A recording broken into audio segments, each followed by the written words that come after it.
What is going on, everybody? Alfred Ezman with World Baseball Network here, joined by a special guest. We have UC Irvine pitcher Ricky Ojeda, a very special talent out of California. Spent the past week or so playing for the USA Collegiate National Team. Ricky, thank you for joining us today, man. Thanks for having me. I appreciate it. Of course. Let's start in Japan, right? You are a part of a very special group, the USA Collegiate National Team. This is a collection of some of the best players in college baseball coming together just for a series against an all-star team Japan put together. You were excellent over there in Japan during your play. 3 2/3, no earned runs, and 9 strikeouts. You led the U.S. team over there. Despite Japan winning all 5 games, you kind of stood out with an asterisk amongst the roster. What was going right for you? Just what I've been trying to work on lately was, especially going into this, was being able to land the off speed for strikes. I think that was like one of my biggest things that wasn't going too well this year at Irvine. Like it would be a little hit or miss kind of. So I think those being able to dial those in for the past week and have those like landing for strikes consistently was it really helped me like use my fastball to help uh, get the to just do good and get the strikeouts and the stuff like that. But I Yeah, think that because my fastball was like my main go-to pitch that get a lot of swing and miss on. right. Very good, man. And talk about playing with all those guys, that came together and everything. What kind of relationships did you build? And also, I don't know if you've ever been to Japan, but just being in Japan for that week, what was that like as well? Yeah, so being on that team is also obviously a great honor, right? And being in that group of people and players my age is an awesome experience. Everyone just so elite at what they do, right? It was cool being able to play with people that I'm usually rooting against, but now I'm rooting for, right? So like local to me, the two UCLA guys, it was cool to be in the dugout with them and get to meet them and know who they are Hmm. rather than just seeing them from across the field. So that was a cool experience, I think, and just other big names on the team that you kind of just see on social media and stuff. Being able to see them in person, meet who they are, is also pretty cool. Yeah, Japan itself, cool place. I definitely would want to go back. I think it was pretty sick. Went to three different, like pretty different cities, so we kind of saw a good amount of like the differences between like a big city and a small city in Japan. This is pretty sick. That first stadium we played at, the Escon Field, that place is nice. That's Gorgeous. a really nice stadium. Yeah. Gorgeous ballpark indeed. Well, thank you for that, man. And let's switch things over to your career with the Anteaters thus far. Career stats wise, 3.51 ERA and 118 innings of work, 157 strikeouts over that stretch, an opposing batting average allowed of 213, which is incredible. Your K rate in your career, I don't know if you keep track of this stuff, is slightly over 30%. Two-time first team All Big West. You were the Big West Pitcher of the Year this past year. Crazy good stuff, and especially for you, you don't normally start that often at all, right? So I mean, you're coming out of the bullpen a good bit. Talk about your career thus far, and you kind of went into what went right pitching in Japan, but on in a college baseball season, what has gone right for you at Irvine?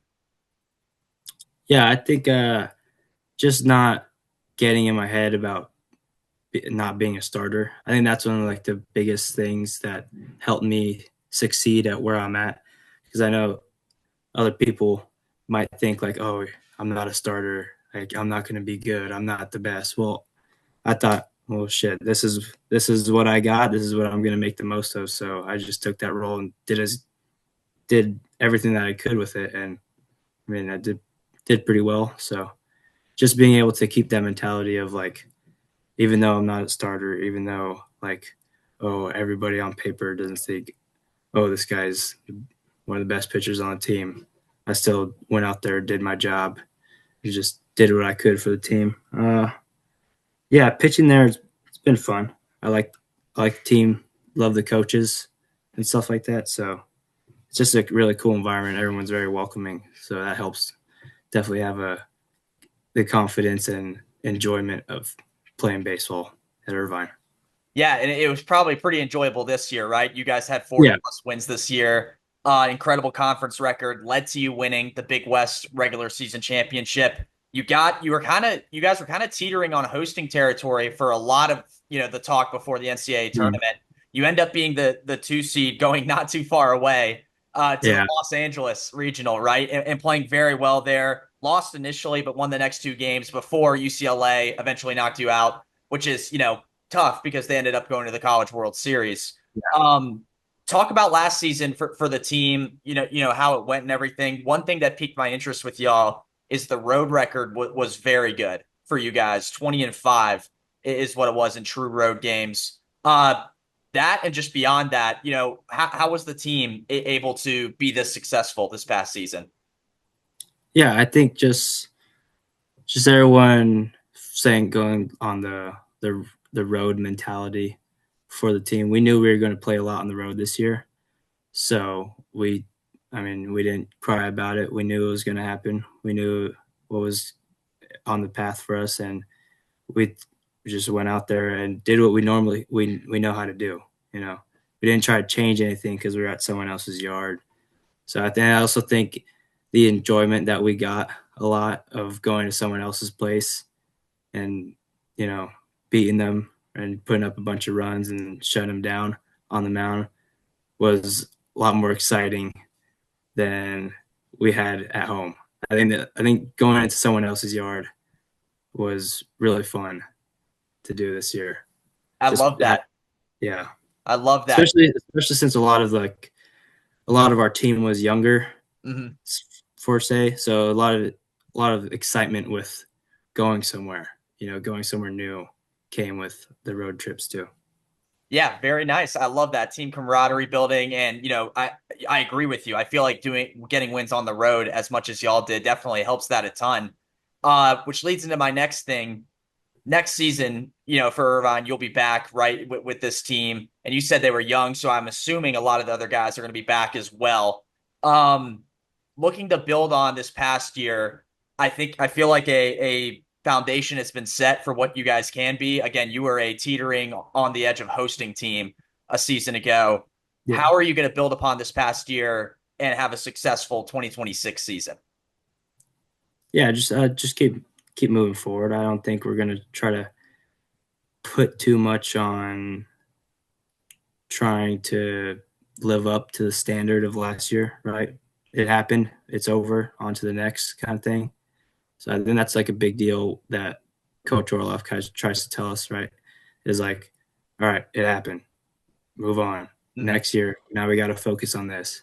And I think a lot of our guys were younger. I think most of the guys who did play weren't technically young in the sense of age in college, but I think more of we had like a good amount of transfers who Mhm. did play, so they were young to the program. Like we had like our shortstop who got drafted, Colin Yaman. He's a 2-year JUCO guy and then came to Irvine last year, right? And then we had an outfielder. A couple of our outfielders, one of them was a JUCO transfer, and then the other one like was on and off playing his first couple of years, and then played a good amount this year. And then another one was a drafted older sophomore, Mhm. Jacob McCombs. He got drafted this year too. So I think we were young in that sense, and that kind of had a little bit of uncertainty going into the season. But once we figured it out and settled in, everything went well. I think that's going to be kind of the same case this year. Because a good amount of our kind of lineup either got drafted or graduated, Mhm. like big role key players that we had this year, and obviously with Riley Kelly and Max Martin, our Friday guy and our closer getting drafted too. We just got to focus on just not putting too much pressure on guys who need to step up. And that's like a big deal with the changes that are going to come next year because I know a lot of people are going to have to start playing that didn't normally play last year, right? So I think the pitching rotation, I think we're going to be pretty good next year on the mound. I think we're going to be a pretty solid team pitching wise. Right, we got the 4 guys in my class right now, like in 5. We got the 4 of us played our freshman, have been playing since our freshman year. We got me, we got Hanson, and then we got Tim Grack. He was injured from Tommy John. And then Brandon Liu. He was also injured, but I think they should be back by next year. And then we got Andrew Grove, who's pretty good. So I think us 5 as a whole will be pretty good on the mound. And I've seen a lot of good stuff coming out of our incoming class from freshmen. Freshman pitchers, they look pretty good, as well as the infielders. Our incoming freshman class looks pretty good. So I'd say with them being able to step up next year will play a big key role in filling in those spots that we need, like especially later down in the season when people get tired and it's time like someone needs to like play the last 2 innings of the game or something like that. You know what I mean? Yeah. Someone needs to come in and pitch an inning, and we have to be able to trust them. Something like that. So Man, thank you for that. So now I know for 2026, whenever I need UC Irvine anything, we're going to turn to you, and I'm just going to directly ask you everything because that was a very good rundown actually of what next year's team will look like. Thank you for that a bunch. And then I kind of want to finish up with you personally. What kind of things? I think you kind of alluded to it when we talked about Japan and that experience, but what kind of things are you working on for next season with Irvine? yeah, I'm definitely working on just getting like off speed command better. Right, I've showed it pretty well throughout the summer, so and at the end of the season. So I think I've learned pretty well what I need to do and kind of honed it in.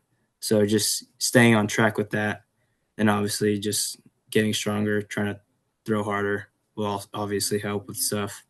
And maybe if needed, like one more pitch just to show here and there, something like that. But just keep going in the same direction. Just keep step by step. Just Very building. good. Yeah, very good, man. And one more before we wrap up, fun question for you. I have to ask, right? Anteaters. I know you're from California, so maybe your family kind of knew Irvine was the Anteaters a little bit.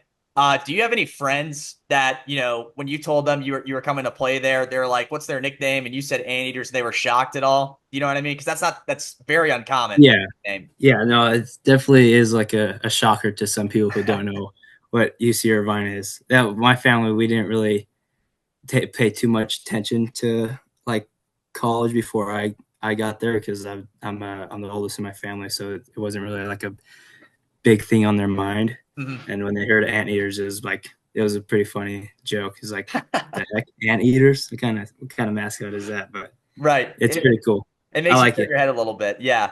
Yeah, I like it. It's a cool mascot. Well, very good, man. Well, thank you for joining us, Ricky. We really appreciate this. I'm expecting really big things from you next year. I'm sure a lot of people are. You're going to be one of the headlining players on this Anteater team for 2026, a team that did well in 2025 and is looking to build on it. So once again, thank you for joining us, man. Thanks. I appreciate it. Yeah. All right, everybody. From Alfred Ezman, this has been World Baseball Network. We thank you for watching. And for more baseball news, head over to worldbaseball.com today.